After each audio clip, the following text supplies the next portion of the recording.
Is your coal-based steam power not able to keep up with your exponentially increasing power demand? Are those green rocks on the map taunting you? Is your pollution cloud thicker than a stack of Japanese pancakes? Well, have I got the solution for you! Nuclear fission! We first start by mining some shiny green rocks from the ground with the help of sulfuric acid! Then we get to the juicy bits by processing the uranium in a centrifuge. The Kovarex process is helpful, but you don't really need it to begin with, so I'll be covering it at the end of the video. Once you've made some nuclear fuel, you need to put in a nuclear reactor to actually get some power out of it. There are three main components to actually building a nuclear reactor. First, you have the nuclear reactor itself, which consumes the nuclear fuel to produce heat. Then you have these heat exchangers, which you need to connect to the nuclear reactor with heat pipes. And then finally, you have steam turbines, which you need to pump steam into to actually get power out of. The ratio at which you build these components depends on how many nuclear reactors you have in your actual setup. The way it works is, one nuclear reactor by itself only generates 40 megawatts of power, which is enough to power 4 heat exchangers, and the steam produced is enough to power roughly 7 steam turbines. However, if you place a second nuclear reactor next to the first one, you automatically get, instead of getting double the amount of power, you get 4 times as much power. This happens because you have something called an adjacency bonus, and each nuclear reactor adds basically 100% to that adjacency bonus. So instead of producing 40 megawatts and 40 megawatts being 80 megawatts, they both produce 80 megawatts and 80 megawatts being 160 megawatts. So this means that your ratio changes from 1 to 4 to 1 to 16, and the number of steam turbines you need changes to 28. So that means the difference between this reactor and this reactor is that having 2 reactors basically doubles the amount of power you get for the same amount of fuel. A few more things you need to know about nuclear reactors. First of all, the actual nuclear reactor itself is always on. This means that it's always generating heat regardless of if it's actually using that heat. So the nuclear reactor itself can get up to 1000 degrees Celsius, and once it hits that, it'll just keep wasting heat. So what you need to actually do is have a system which prevents the nuclear reactor from having fuel put into it if it's too hot. So one of the ways you can do this is by having insiders that are connected to a circuit network. So this will only trigger if A is greater than or equal to 1.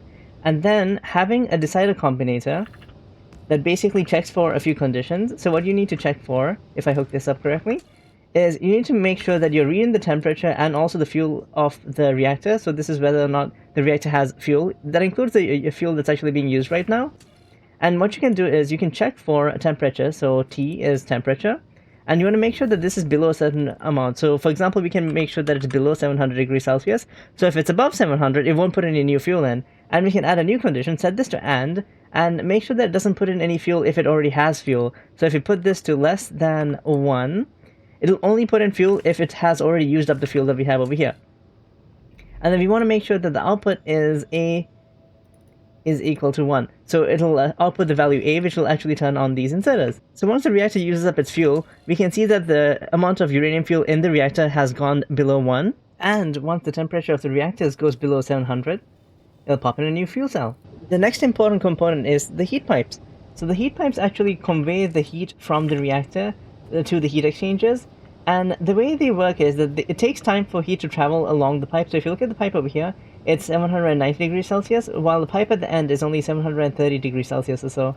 So if your heat pipe is too long, it'll take heat too much time to get to the end, and thus it won't even be able to power all the heat exchangers along the heat pipes. You can improve this by actually doubling up on the heat pipes. That improves how fast they can move heat along, but you can just make things wider if you want to. Another thing to note about the heat pipes is that they can store quite a bit of heat. So the amount of energy they actually store is roughly equivalent to 5.1 liters, I think, of steam. So compared to if you have a steam tank over here, right, it can store up to, I think, 25,000. So it can store up to 5.1 K of steam. So if you want your reactor to be able to store more heat, just keep adding more heat pipes. This is pretty useful, especially when you're building spaceships that use nuclear reactors. Another important point about nuclear reactors is that they consume water to produce steam. However, how it used to work before Space Age came out is that the fluid dynamics would work in a certain way that you'd have to have very specific layouts for you to be able to get enough water into the steam, into the heat exchangers to make steam, right? However, after Space Age came out, the way fluids work now is that all the pipes that are connected in one system basically have infinite throughput, so you can have a lot of really interesting designs for your nuclear reactors.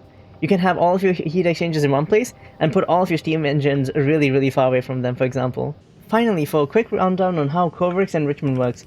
So basically, when you refine uranium, you usually only get a very small amount of uranium-235, and you do need 235 and 238 to make the fuel cells that you'll be using. So each one of these takes 1 235 and 19 238. So the ratio is quite different from what you're actually getting out of refining the uranium. However, you can do something called Kovarex enrichment to increase the amount of 235 that you have. So what you need to do is you need to set up a few, well, you don't need to set up that many, but you just need to have a bunch of centrifuges that are all hooked up to perform Kovarex enrichment. And people have a lot of cool like circuit-like systems that actually balance everything and stuff like that, but you don't really need too much going on. The easiest way to do it is just to have a bunch of centrifuges, just taking from a belt that has both like enriched and also like the regular uranium, right? And then you just want to put it back into another belt that sorts that into the two different types. What I like to do here is I like to have my uranium storage basically prioritize sending the uranium-235 to the Kovarex enrichment plant, and by having a little circuit condition to stop the uranium from coming in, if I have above a certain amount, so right now I've set up 1,000, right? So if I have more than 1,000 uranium-235 in storage, it'll stop sending uranium to the Kovarex enrichment plant. So always make sure that I have at least like 1,000 uranium-235, but it won't like keep refining it until I run out of the other type of uranium, right? Because by performing Kovarex enrichment, you actually do use up a bit of 238 and turn it into 235.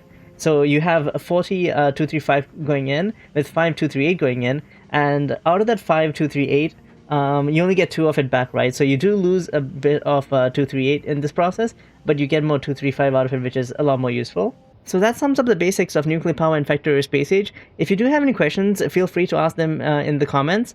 And don't forget to like and subscribe. And also, yeah, by subscribing, you can watch my series of Factorio Space Age that I'm playing on the channel as well. But yeah, see you guys again next time. Bye!